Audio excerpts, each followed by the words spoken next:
ఆ నీడను తెగనమ్మి తెలంగాణ ఉద్యమంలో వాళ్ళు భాగస్వాములైండు. ఈరోజు వయసు ఉడిగిపోయింది. తిరిగి సంపాదించాలన్న సంపద ఎట్లుంటుందో సంపాదించడం ఎలాగో తెలియలేనంతగా ప్రజలలో మమేకమైపోయిన ఆ 9 కుటుంబాలను ఈరోజు ప్రభుత్వం గుర్తించి వాళ్ళని ఆర్థికంగా ఆదుకోవడమే కాకుండా వాళ్ళకు ఇళ్ల పట్టాలు ఇళ్లకు స్థలం ఇవ్వాలని అనుకున్నాం.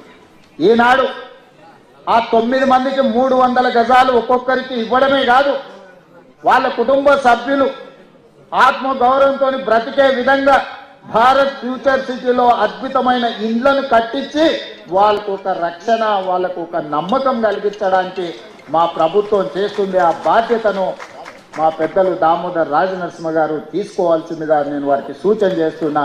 తప్పకుండా ఆ కార్యక్రమాన్ని తీసుకుంటాం. అదేవిధంగా దళితుల గురించి గ్రామీణ ప్రాంతం నుంచి వ్యవసాయ కుటుంబం నుంచి వచ్చిన నాకు సంపూర్ణమైన అవగాహన ఉంది.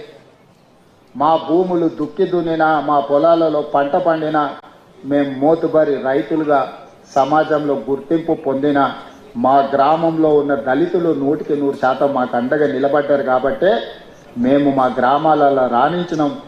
మీరందరూ ఆశీర్వదించారు కాబట్టే ఈనాడు తెలంగాణ రాష్ట్రానికి ముఖ్యమంత్రినైన విషయాన్ని ఏ వేదిక మీద అయినా చెప్పుకోవడానికి నాకేం బేసిజం లేదు.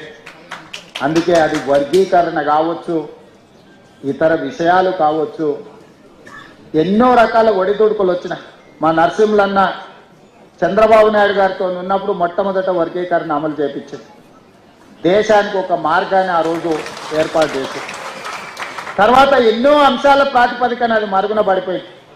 కానీ ఈనాడు మీ సోదరుడు తెలంగాణ రాష్ట్ర ముఖ్యమంత్రిగా ఈ దేశంలోనే అమలు చేసింది మన రాష్ట్రమే. మీ సోదరుడే. ఇప్పటి వరకు ఏ రాష్ట్రంలో కూడా వర్గీకరణను అమలు చెయ్యలేదు. తూచా తప్పకుండా సాంకేతిక న్యాయపరమైన లోపం లేకుండా 100% మీ అందరి సహకారంతో ఈరోజు మీ జాతుల మధ్యలో ఉన్న వైరాన్ని శాశ్వతంగా తొలగించాలి.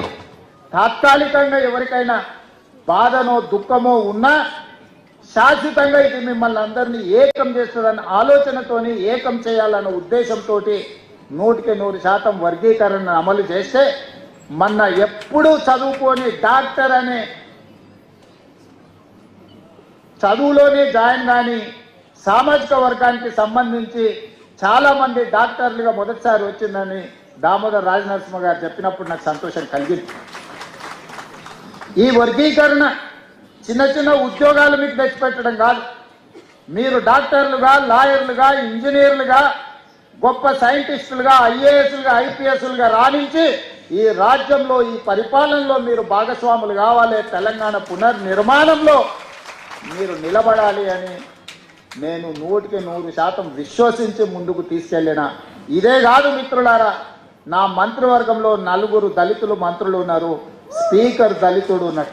ఉమ్మడి రాష్ట్రంలో కూడా 4కి ఇవ్వలేదు. ఇవాళ తెలంగాణలో రెట్లు 3 ఉంటే దళితులు 4 ఉన్నారు మంత్రివర్గంలో.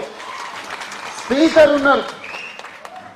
17% జనాభా మీరుంటే 27% మంత్రివర్గంలో ప్రాతినిధ్యం దళితులకు ఈరోజు అందించిన గిరిజనులకు కాకుండానే దళిత సామాజిక వర్గానికి ఈరోజు ఇవన్నీ చేసినాం. దీనికి ప్రధానమైన కారణం శ్రీమతి సోనియా గాంధీ, రాహుల్ గాంధీ గారు మీ పట్ల ప్రేమతో ఉన్నారు, దయతో ఉన్నారు కాబట్టే ఇవన్నీ చేయగలిగినాం. అందుకే మిత్రులారా, చాలా అంశాలు మాట్లాడేది ఉన్నది, తీసుకోవాల్సిన నిర్ణయాలు ఉన్నాయి. యాదగిరి అన్న చేసిన సూచన, నరసింహులు గారు చేసిన సూచన, ఇతర సూచనలు అన్నిటి మీద కూడా వారు సూచించినట్టుగా ఒక ప్రత్యేక సమావేశాన్ని ఏర్పాటు చేస్తాను. రీసెర్చ్కు సంబంధించి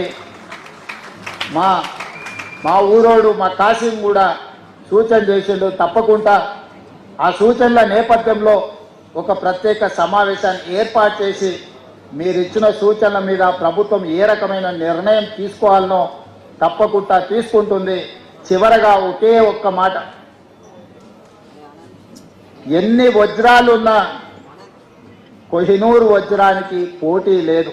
దశాబ్దాలే కాదు శతాబ్దాలు గడిచిన వజ్రాల గురించి చర్చించాల్సి వచ్చినప్పుడు కోహినూరు వజ్రాందే మొదటి స్థానం.